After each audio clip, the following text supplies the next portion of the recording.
Hi guys, welcome back to my channel. If you're new here, my name is Tash and I'm a holistic health coach and a breathwork healer, supporting women with hypothalamic amenorrhea regain their cycles back. Today I'm going to answer some questions that I had on Instagram. If you would like to follow me, I can be found at whole.heartily.tash. And these are just some questions surrounding HA and period recovery. So I thought I would answer a few of them over on here. One of my dogs just come to join us.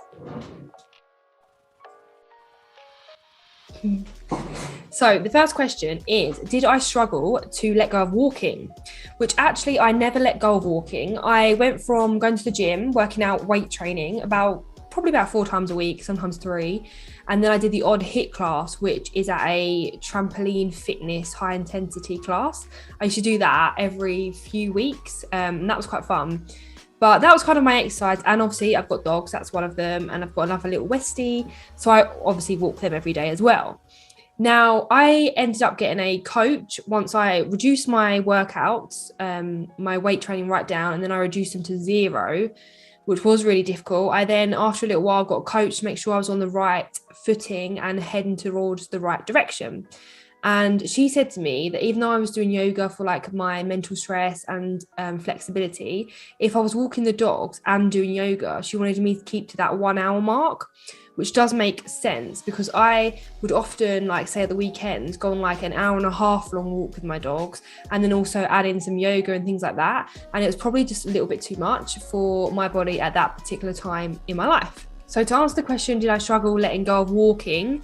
I didn't have to like let it go. I had to make sure it was capped at like an hour of kind of movement a day, but I didn't have to let it go. So it's kind of hard for me to talk about that. So the next question I got was, what was my exercise in recovery, which I kind of touched upon. So I was working out, weight training, bit of HIIT, and then I reduced it right down on my own accord. And then I actually went to the doctors, the gynecologist, and she said to carry on with exercising for my mental health. She didn't really know what was wrong with me and suggested to do that. So then I thought, okay, I've got the permission slip now. So I went back to the gym and kind of upped that. And then again, after a while, I thought, this is not right. I don't think I should be doing this. So I, on my own accord, cut the exercising, working out completely down to 0. I also went traveling for 6 weeks. So when I say that, I wasn't working out, I wasn't doing any exercise, but I was still walking around all day long. So I was definitely exercising, but I wasn't weight training and that kind of exercise in my head. So for me, I went traveling in January. Obviously, this was all before COVID hit.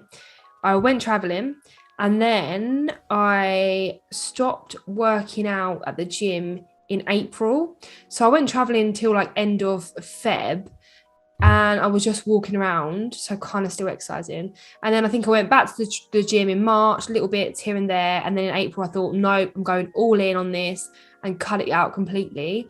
And then I got my period I got it in August, so April, May, June, July, August. So 4 to 5-ish months, let's say, later, I got my period. So that's how long it took me to completely and utterly cut out exercise. So the next question is just, being gassy during recovery, ? So this can definitely happen. Your metabolism is ramping up and it needs to adjust. For me, I don't remember feeling like gassy or anything. I felt a bit bloated, but I wasn't like extremely bloated like a lot of people can get because we're just not used to eating that much and there's a lot of repair work that our metabolism needs to do. But that can definitely be a common thing and a normal thing during recovery. I actually remember saying about gassy, a side note, is when I actually became vegetarian, I was really gassy. And then my partner at the time was the same when he then later on became vegetarian. So I think that can do it as well. So basically just a change in your diet, I think, can spur these things on. The next question is, can period cycles be 1 every 2 months? So the answer to that is they can be, but it's definitely not optimal. So the optimal time is between 25 to 35 days. That's your length of your cycle that we want to aim for. The reason for this is anything lower than 25 days could indicate you're not ovulating, not producing enough progesterone, which we don't want.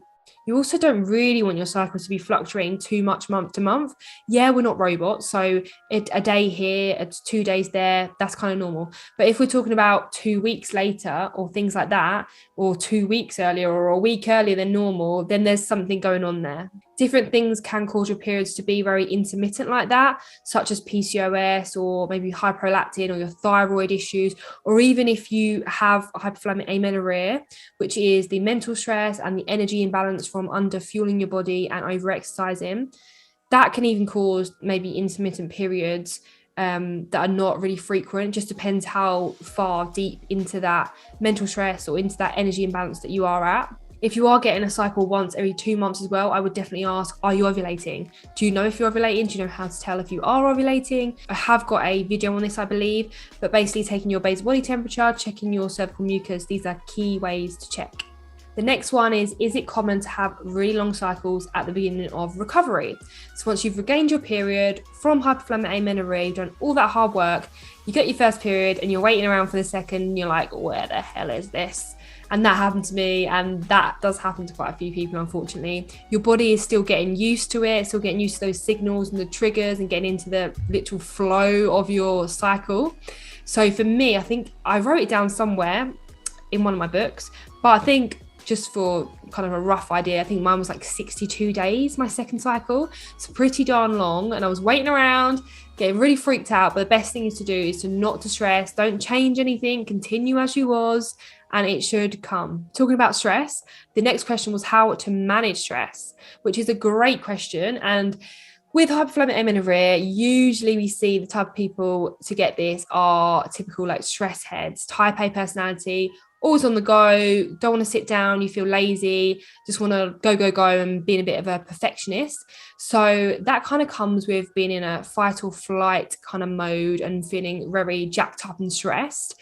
So what I would say is do more of what you enjoy, what brings you joy and what you love. And for me, I did stuff with meditation, more yoga, more spending time in nature, which I love doing with my dogs, reading, painting. I actually started getting into painting as well, and even like Disney films. I remember watching Disney film. Actually, no, I'm going to totally rewind that. I don't remember watching Disney films. I don't know why. My mum says I did watch Disney films, but I didn't remember. So I started rewatching Disney films and fell in love with certain ones, like Little Mermaid, for instance. And I was have been like obsessed with drawing Little Mermaid.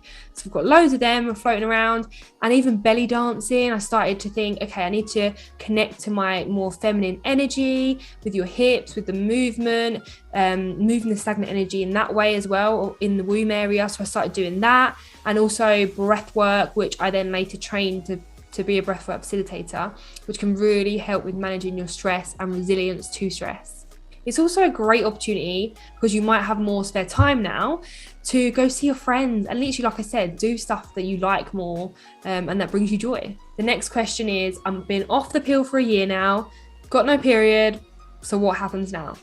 Which I can resonate with because this happened to me.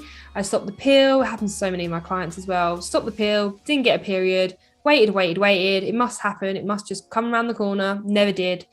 So the first thing I would say is, have you had your blood tests? Because it is good to have those kind of tests to hand, even though they're not the be all and end all. Things can look normal, but they're the low end of normal, but they don't tell you that. Or they can just fluctuate anyway. Your hormones day to day, even like your prolactin, which can be linked to stress. My prolactin was really high, and then I had to have an MRI scan because they get panicked that you might have a pituitary tumor. So I had that, and then the next time I had it, like a few weeks later, it went right down. I think I was just stressed out about the whole situation and having my blood tests. So and that is quite common. I've seen that with some clients as well. So it's good to have some blood tests to hand, to have a look at what's going on, to rule out PCOS, which I always say you kind of can tell if you've got PCOS. Like some big symptoms are maybe acne on your face, not just one spot. We're talking acne. Unwanted hair on your jaw and chin. These are big signs because of basically you usually have high testosterone, which is like the male hormone. So that might show up and should show up in your blood test, but also you've got these symptoms that come along with it if it is PCOS. Also just getting rid of anything that potentially might be going on with your thyroid. They're like the main ones, and the high prolactin if there is something going on with a potential tumor.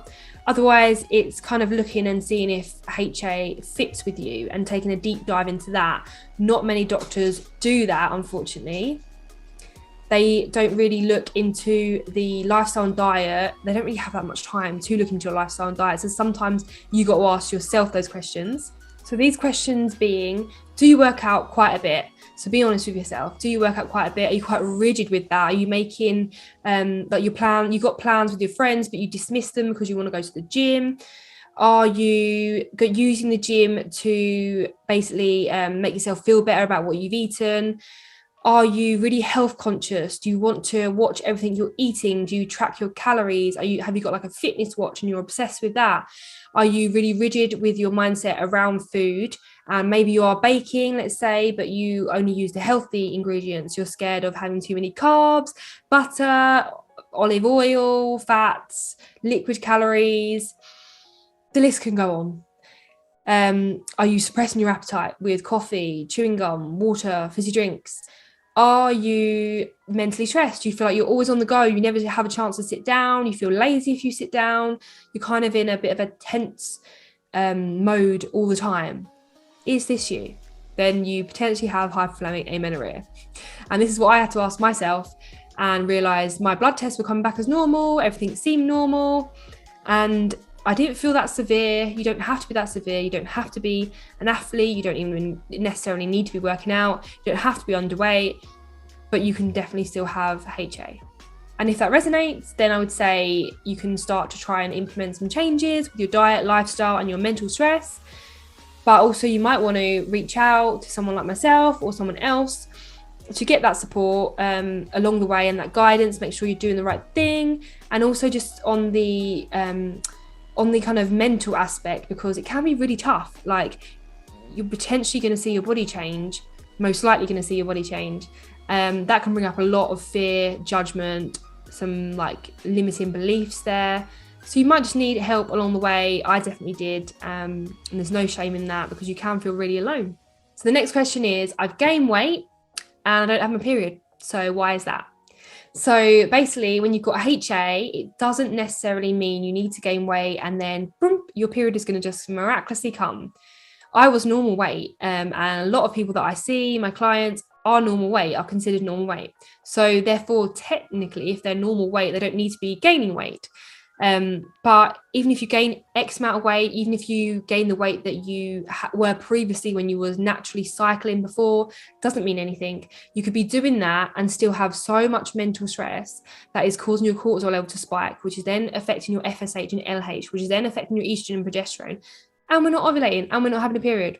So it is the full bundle, unfortunately. It's not just the one aspect of eat everything inside, gain weight, but still be stressed out or still be working out or anything like that. And still have like fear foods as well, and just be even stressed out the fact of eating and calculating your food and making sure you're eating enough. That can be a stress too. So all these things need to be looked at.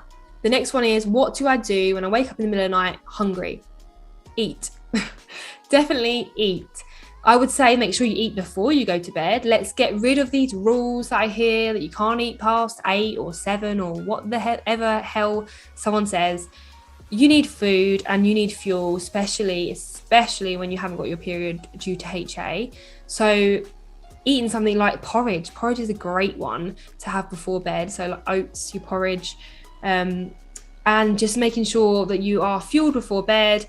And if you do wake up really hungry, don't deny yourself that. Don't try and go back to sleep if you find it awkward. Just go and have a little nibble on something. That's absolutely fine. Usually we do find insomnia is linked with HA because of the low estrogen as well. So it's pretty common to have kind of poor night's sleep. So the last question I've got some more, but I'm going to answer them in another video. So just for now, let's kind of keep it reasonably short. Is quite a different one that I've never been asked before. What do you think about reflexology and recovery? So this, to me, I don't know if I'm getting the wrong end of the stick, but reflexology, from my understanding, is to do with your feet. And obviously the feet relate to lots of different organs in the body. So potentially it could help because I even went through acupuncture with the like Chinese medicine as well, with the points in the body, the energy centers and stuff like that, which makes sense on an energetic level. And I've seen people go through acupuncture as well and see good results. And I'm completely for that because I am a holistic health coach. So I like to look at the whole scenario of what's going on. So taking a holistic approach like reflexology or like not aromatherapy, even though you could do that, acupuncture is really good, but it's not the be all and end all. You need to encompass the whole lot: the food, the mental stress, and the exercise aspect too. So it can definitely help, and I wouldn't deny that it would help in some way, shape, or form. But I wouldn't say just do that and you think you're going to get your period back from just doing that. So I hope I've answered your questions in as much detail as possible. If you have any more questions, you can jot them down below or message me over on Instagram, and I'll see you in the next video.